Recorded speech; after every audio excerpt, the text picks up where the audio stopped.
Halo rekan-rekan kita semua, apa kabar? Semoga sehat dan tetap cuan ya. Pekan ini kita akan dihadapkan pada beberapa faktor penting sebagai penggerak pasar global. Di antaranya adalah pertama, data inflasi Amerika.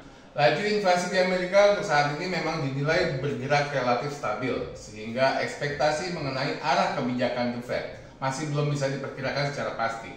Data PCE Index yang menjadi acuan utama bagi Bank Sentral Amerika dalam menentukan keputusan kebijakan moneternya akan sangat ditunggu oleh para trader dan investor guna mendapatkan petunjuk terkait kebijakan The Fed ke depan. Kedua, data inflasi untuk kawasan Eurozone.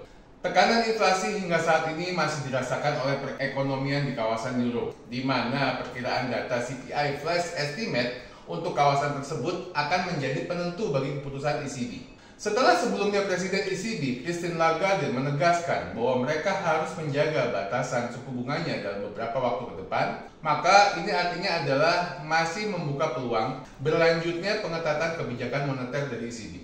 Ketiga, pertemuan OPEC+. Pertemuan dari negara-negara anggota OPEC dan juga sekutunya yang dipimpin oleh Rusia telah diundur hingga ke tanggal 30 November mendatang, di mana masih ada perbedaan pandangan terkait pembatasan produksi minyak mentah dari para negara anggotanya.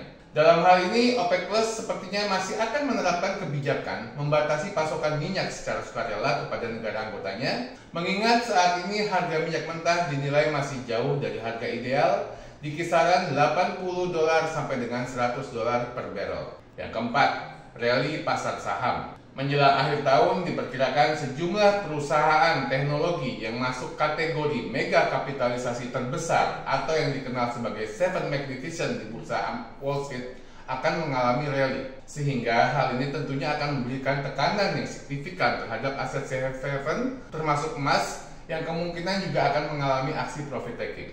Yang terakhir yaitu outlook dari Tiongkok. Setelah di awal pekan ini, pihak PBOC atau Bank Sentral Tiongkok telah mengumumkan langkah stimulus bagi perusahaan-perusahaan di sektor swastanya. Namun, aktivitas manufaktur yang masih melambat serta krisis yang dialami oleh sektor propertinya dinilai masih akan mempengaruhi laju pertumbuhan di negara ekonomi terbesar kedua dunia tersebut.